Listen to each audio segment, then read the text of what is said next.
श्रीमद् भागवत महापुराण षष्ठ स्कंद 16वां अध्याय। चित्रकेतु का वैराग्य तथा संकर्षण देव के दर्शन। श्री सुखदेव जी कहते हैं, परीक्षित, तदंतर देवशी नारद ने मृत राजकुमार के जीवात्मा को शोकाकुल स्वजनों के सामने प्रत्यक्ष बुलाकर कहा, जीवात्मन, तुम्हारा कल्याण हो। देखो, तुम्हारे माता पिता सुहृदय तुम्हारे वियोग से अत्यंत शोकाकुल हो रहे हैं, इसलिए तुम अपने शरीर में आ जाओ। शेष आयु अपने सगे संबंधियों के साथ रहकर ही व्यतीत करो, अपने पिता के दिए हुए भोगों का भोग करो। जीवात्मा ने कहा, देवशी, मैं अपने कर्मों के अनुसार देवता, मनुष्य, पशु पक्षी आदि योनियों में न जाने कितने जन्मों से भटक रहा हूँ। उनमें से ये लोग किस जन्म में मेरे माता पिता हुए? विभिन्न जन्मों में सभी एक दूसरे के भाई बंधु, नाती गोती, शत्रु मित्र, उदासीन और द्वेषी होते रहते हैं। इस प्रकार विचार करने से पता लगता है कि मनुष्यों की अपेक्षा अधिक दिन ठहरने वाले सुवर्ण आदि पदार्थों का संबंध भी मनुष्यों के साथ स्थायी नहीं, क्षणिक ही होता है। और जब तक जिस वस्तु से संबंध रहता है, तभी तक उस वस्तु से ममता भी रहती है। जीव नित्य और अहंकार रहित है। वह गर्भ में आकर जब तक जिस शरीर में रहता है, तभी तक उस शरीर को अपना समझता है। यह जीव नित्य, अविनाशी, सूक्ष्म, सबका आश्रय और स्वयं प्रकाश है। इसमें स्वरूपतः जन्म मृत्यु आदि कुछ भी नहीं है।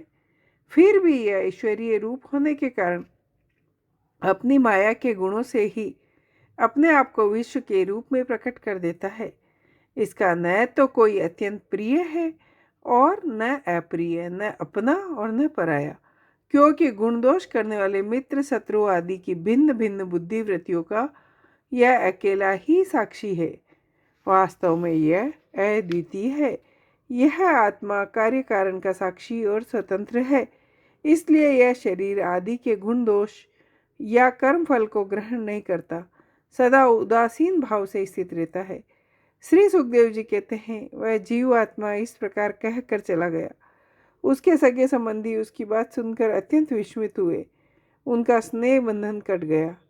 उसके मरने का शोक भी जाता रहा। इसके बाद जाति वालों ने बालक की मृत देह को ले जाकर तत्काल उचित संस्कार और क्रियाएं पूर्ण की और उस स्नेह को छोड़ दिया, जिसके कारण शोक, मोह, भय और दुख की प्राप्ति होती है। परीक्षित, जिन रानियों ने बच्चे को विष दिया था, वे बाल हत्या के कारण श्रीहीन हो गई और लज्जा के मारे आग तक नहीं उठा सकती थी। उन्होंने अंगिरा ऋषि के उपदेश को याद कर यमुना जी के तट पर ब्राह्मणों के आदेश अनुसार बाल हत्या का प्रायश्चित किया। परीक्षित, इस प्रकार अंगिरा और नारद जी के उपदेश से विवेक बुद्धि जागृत हो जाने के कारण राजा चित्रकेतु घर गृहस्थी के कुएं से उसी प्रकार बाहर निकल पड़े जैसे कोई हाथी तालाब के कीचड़ से निकल आया हो। उन्होंने यमुना जी में विधि पूर्वक स्नान करके तर्पण आदि धार्मिक क्रियाएं की। तदंतर मौन होकर उन्होंने देवशी नारद और महिषी अंगिरा के चरणों की वंदना की। भगवान नारद ने देखा कि चित्रकेतु जितेंद्रिय, भगवत भक्त और शरणागत है, अतः उन्होंने बहुत प्रसन्न होकर उन्हें विद्या का उपदेश दिया। नारद जी ने उपदेश दिया, ओंकार स्वरूप भगवान, आप वासुदेव, प्रभुन्न, अनिरुद्ध और संकर्षण के रूप में क्रमशः चित्त, बुद्धि, मन और अहंकार के अधिष्ठाता हैं। मैं आपके इस चतुर्व्यूह रूप का बारंबार नमस्कार पूर्वक ध्यान करता हूँ। आप विशुद्ध विज्ञान स्वरूप है। आपकी मूर्ति परमानंदमयी है। आप अपने स्वरूपभूत आनंद में ही मग्न और परम शांत है।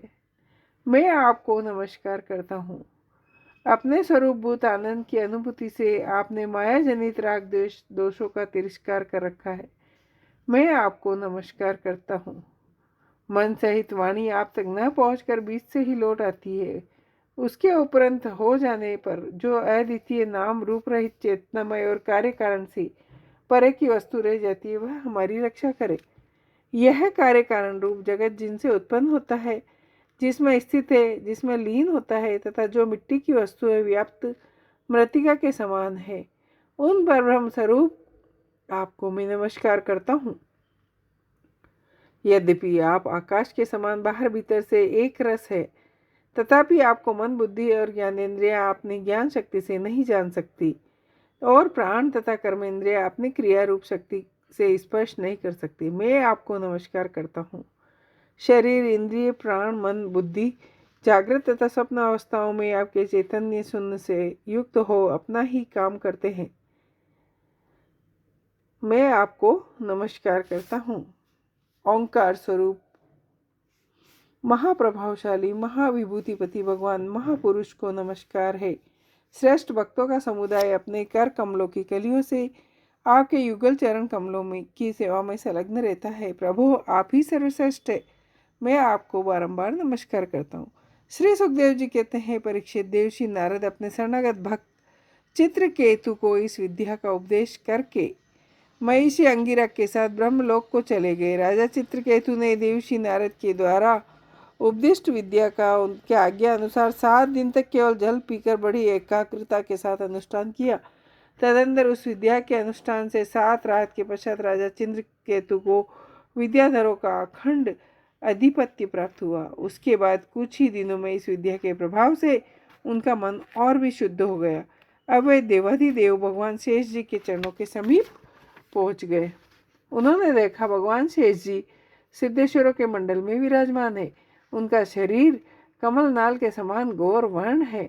भगवान शेष का दर्शन करते ही राजसी चित्रकेतु के सारे पाप नष्ट हो गए। उनका अंतःकरण स्वच्छ और निर्मल हो गया। उन्होंने ऐसी स्थिति में आदि पुरुष भगवान शेष को नमस्कार किया। उनके नेत्रों से प्रेम के आंसू टप टप गिरते जा रहे थे।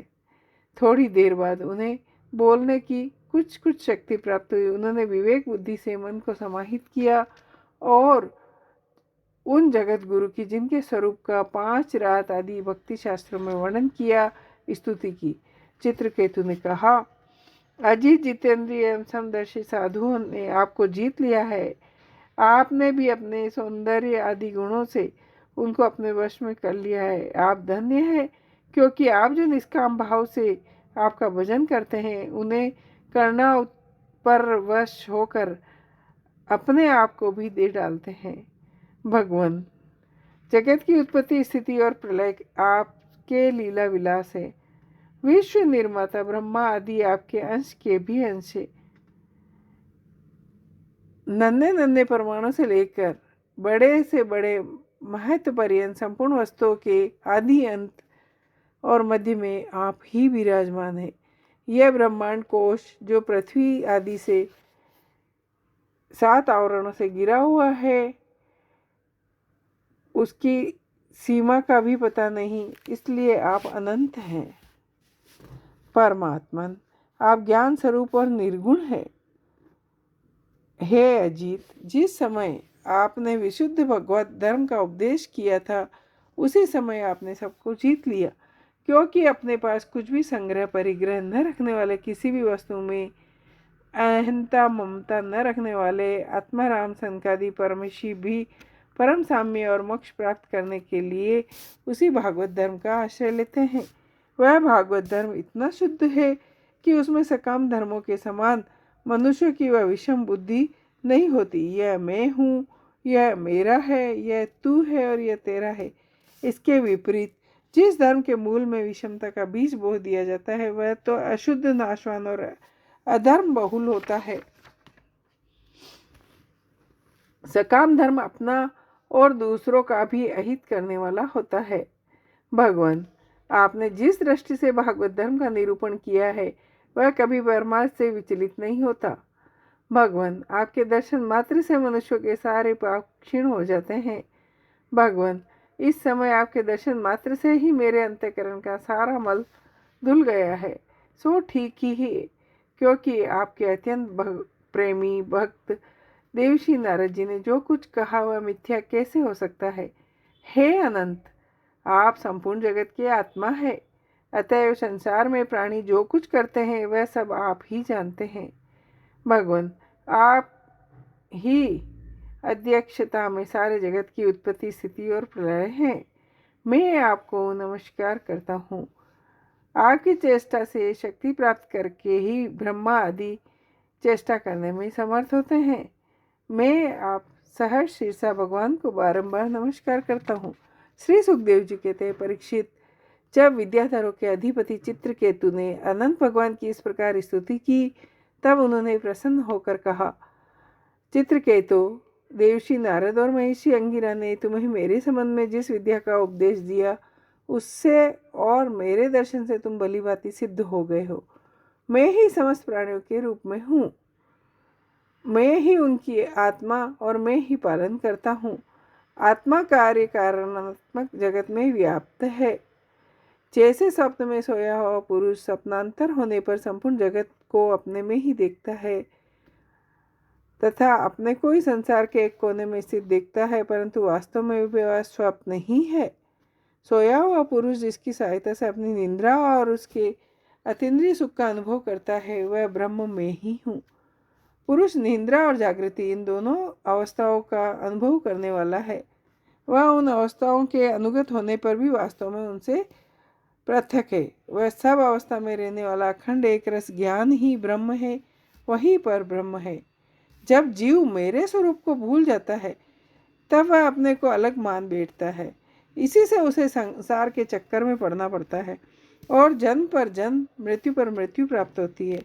यह मनुष्य योनि ज्ञान और विज्ञान का मूल स्रोत है। जो इसे पाकर भी अपने आत्मस्वरूप परमात्मा को नहीं जान लेता, उसे कहीं भी किसी भी योनि में शांति नहीं मिल सकती। राजन, सांसारिक सुख के लिए जो चेष्टा की जाती है उसमें श्रम है, क्लेश है। जिस परम सुख के उद्देश्य से वे की जाती है, उसके ठीक विपरीत परम दुख देती है। जो मनुष्य अपने को बड़ा बुद्धिमान मानकर कर्म के पंचों में पड़ा है, उनको विपरीत फल मिलता है। यही बात समझ लेनी चाहिए। साथ ही यह भी जान लेना चाहिए, आत्मा का स्वरूप अत्यंत सूक्ष्म है। जागृत, स्वप्न, सुषुप्त, इन तीनों अवस्थाओं में तथा इनके अभिमानियों से विलक्षण है। यह जानकर इस लोक में देखे परलोक के सुने हुए विषय भोगों से विवेक बुद्धि के द्वारा अपना पिंड छुड़ा ले और ज्ञान तथा विज्ञान में ही संतुष्ट रहकर मेरा भक्त हो जाए। जो लोग योग मार्ग का तत्व समझने में निपुण है, उनको भली भांति समझ लेना चाहिए कि जीव का सबसे बड़ा स्वार्थ और परमार्थ केवल इतना ही है कि वह ब्रह्म और आत्मा की एकता का अनुभव कर ले। राजन, यदि तुम मेरे इस उपदेश को सावधान होकर सदाभाव से धारण करोगे, तो ज्ञान एवं विज्ञान से संपन्न होकर शीघ्र ही सिद्ध हो जाओगे। श्री सुखदेव जी कहते हैं, राजन, जगत गुरु भगवान विश्वात्मा भगवान श्री हरि चित्रकेतु को इस प्रकार समझा बुझाकर उनके सामने ही वहाँ से अंतर्ध्यान हो गए। इति श्रीमद् भागवत महापुराण परमहंस संहिता षष्ठ स्कंद चित्रकेतु परमात्मा दर्शन नाम 16वां अध्याय। जय हो।